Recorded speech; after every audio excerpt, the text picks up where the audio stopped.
Образование во еден малку поразличен контекст. Продолжувам со разговор во студиото. Ги најавуваме деталите за најновото издание на Футуратон 2025, иновативен студентски предизвик и надпревар, кој што годинава се одржува под едно интересно мото. Повеќе детали, нема да одзема многу време во најавата. Од моите први гости за денес и две соговорнички. Добро утро за Сара Стојановска и за Ангела Србиновска. Добре ни дојдовте. Девојки, одиме поред. Како би го опишале овој надпревар, што всушност представува овој предизвик и која е неговата главна идеја? Значи Футуратон 2025, односно оваа година, представува настан што ние во БЕС Скопје го организираме оваа година. Темата е иновативност за доброто на сите, односно технологија што го подобрува секојдневието и што гради подобра иднина. Целта на овој настан ќе биде студентите да создадат одредена апликација, уред или сервис, кој, како што реков, ќе треба да го подобри секојдневието во некоја одредена област, дали во образование, здравство и слично. Ќе се случува на 20-21 декември. Така. Кажавме што е темата годинава. Што точно значи тоа во контекст на проектите што студентите треба да ги развијат, ако навлеземе малку подетално? Како да ги насочиме? Така, студентите ќе имаат шанса да создадат една нова иновација, нивна идеја да ја претворат во реалност. Може да биде од различни сфери во кои студентите виделе некаков предизвик во секојдневието, било да е образование, во за подобрување на студентскиот стандард, било да е во здравството, во екологијата, во загадувањето. Значи, тие треба да дадат некоја нивна идеја и некоја реално решение за овие проблеми. Така. Кој може да учествува, дали има некакви услови или предзнаења потребни за пријавување, каде може да се најдат деталите? Може да учествуваат сите студенти од сите факултети, не го ограничуваме само на студенти само од техничкиот кампус. Значи може да се пријават сите. Исто така не се потребни одредени специфични предзнаења, потребна е само желба за учење, креативност, дружење, другото само по себе ќе се дошли. Така. Каков тип решенија очекувате, девојки? Дали студентите треба да користат одредена технологија или фокусот е повеќе на креативноста и импактот? Па годинава одлучивме да не организираме еден класичен надпревар, туку го проширивме и во повеќе сфери, во сферите на дизајн, PR, маркетинг и слично. Значи нема да е стрикно IT и AI центриран надпревар, ќе може да користат било каква технологија со која се запознаени, не се ограничени во развитокот на решението, така што ги поттикнуваме да размислуваат креативно и надвор од комфортната зона.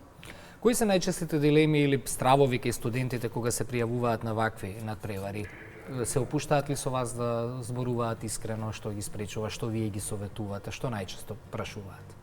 Па јас би рекла најмногу е стравот од непознатото, не се запознаени доволно со технологијата, но ние сме тука да им помогнеме од аспект на ние соработуваме со искусни ментори кои има долгогодишно искуство и би им помогнале во било какви прашања што ги има да ги постават и тие се тука да ги насочат на некоја подобра на некој начин да го изведат нивното решение по квалитетно.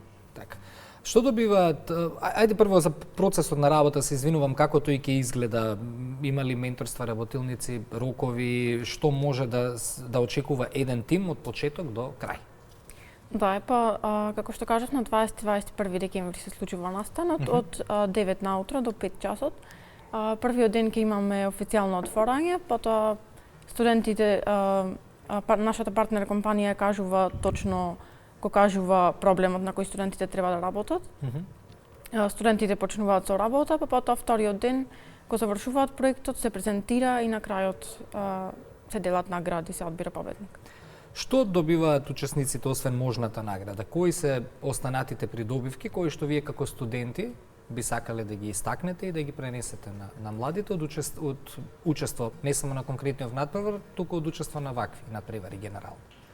Па од ова искуство не само што ќе добијат парична награда, ваквите надпревари се една одлична можност и една шанса студентите да се стекнат со меки и тврди вештини, бидејќи ние како студенти не секојдневно имаме таа шанса да работиме во тимско опкружување и да развиваме некои координаторски вештини во тим, така што би се подобриле во тие некои сфери од животот што би помогнале во иднината. Каде и како студентите можат да се пријават? Што би им порачале на оние кои се двоумат да учествуваат?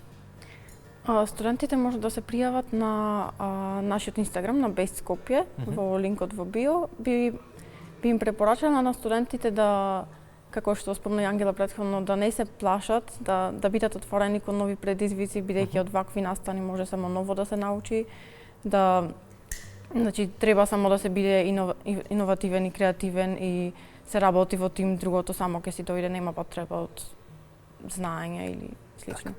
Ајде на кратко, исто при крајот од разговорот, што всушност представува Best Skopje, бидејќи ве споменавме како организација, ни доаѓате од таму, како и организатори, нели заедно со вашите колеги на овој натпревар, што представува, која е мисијата и целта на Best? Така, ние Best Skopje или Бордот на европски студенти по технологија сме студентска организација која е неполитички врзана и непрофитна. Организираме настани од типот на кариерни настани, настани за подобрување на образованието, како и вакви надпреварувачки настани, со цел да го подобриме на некој начин студентскиот стандард и да се развијат студентите во своите меки и тврди вештини и на повисоко ниво. И не ве прашав која година сте, од кој факултет ни доаѓате? Јас сум 4-та година на филолошкиот факултет, студирам превод и толкување. Така. Јас сум 3-та на стоматолошки факултет, студирам за доктор по дентална медицина. Од аспект на студенти, што за вас лично значат ваквите надпревари, ваквите вмрежувања на студентите и колку е важно за едно наше вакво општество студентите да бидат дел од вакви настани? Кој е вашето лично? Ве прашувам како лично мислење, не како организатори. Па јас лично сметам дека е многу важно, бидејќи ние не се надоградуваме само на факултет. Сметам дека треба да излеземе од студентските клупи малку и да го доживееме малку светот и од другата страна. Например, јас од кога сум во Best Skopje научив многу поразлични меки и тврди вештини, нешта што не можам реално да ги научам на факултет со нашата теоретска настава. Така? Да. Ке се согласиме со Се истото? согласувам, да. Добро, практичната настава дефинитивно од секогаш била таа која што е потребна за да се надополни целата таа слагалица, ајде да кажеме, нели, и практична настава и учење. Благодарам многу, посакувам успешен надпревар. Кажавте 20 и 21 декември, тој викенд, па ве очекуваме со резултатите да ни дојдете повторно во студија, ако бевме добри домаќини денес. Благодариме. Благодариме. Благодарам уште еднаш за гостувањето.